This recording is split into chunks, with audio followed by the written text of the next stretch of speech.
Income tax act 1961 में एक चीज ऐसी है कि जो आज तक के लोगों को समझी नहीं या समझी तो कंफ्यूज हो गए, टाइम पुरता समझी, और बैंक के लोगों को भी कंफ्यूजन होता है। लेकिन ये चीज इतनी इतनी इतनी देखो कितनी बार इतनी जरूरी है कि आप लोगों को ये चीज समझना जरूरी है। अगर आपको टैक्सेशन के टर्म्स नहीं समझे तो आप बहुत बड़े ब्लंडर कर दोगे। अब चीज क्या है, सबसे पहले तो जो चीज मैं समझाने जा रहा हूं वो चीज अब कंप्लीटली बदल गई। लेकिन ये चीज जो बदल गई ये भी आपको पता रहने को होना, क्योंकि आपको लोग इस चीज से बारे में बात करेंगे तो आपको समझना चाहिए कि क्या बदल गया क्या नहीं है, और ये वीडियो को सेव कर लीजिए। अब चीज क्या है, देखो 1961 में फाइनेंशियल ईयर और असेसमेंट ईयर ऐसे दो कंसेप्ट थे। फाइनेंशियल ईयर अगर 25-26 है तो उसका असेसमेंट ईयर होता है 26-27। फाइनेंशियल ईयर अगर 24-25 है तो उसका असेसमेंट ईयर होता है 25-26। मतलब असेसमेंट ईयर हमेशा एक साल आगे का होता है।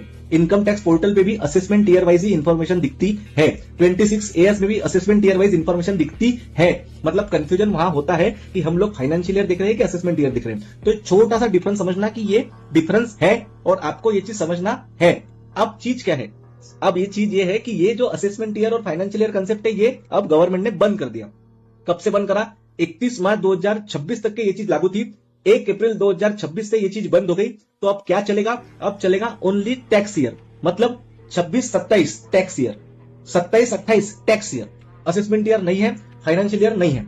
तो आपको कभी भी कोई इंसान डॉक्यूमेंट मांगेगा तो आपको बोलेगा फाइनेंशियल ईयर के दो, असेसमेंट ईयर के दो, टैक्स ईयर के दो, तो आप कंफ्यूज हो गए। तो आप कंफ्यूज ना होने के लिए सामने वाले को स्पेसिफिकली पूछो कि भाई टैक्स ईयर कौन सा, असेसमेंट ईयर कौन सा, फाइनेंशियल ईयर कौन सा। उस हिसाब से आपको सामने वाले को डॉक्यूमेंट देना है।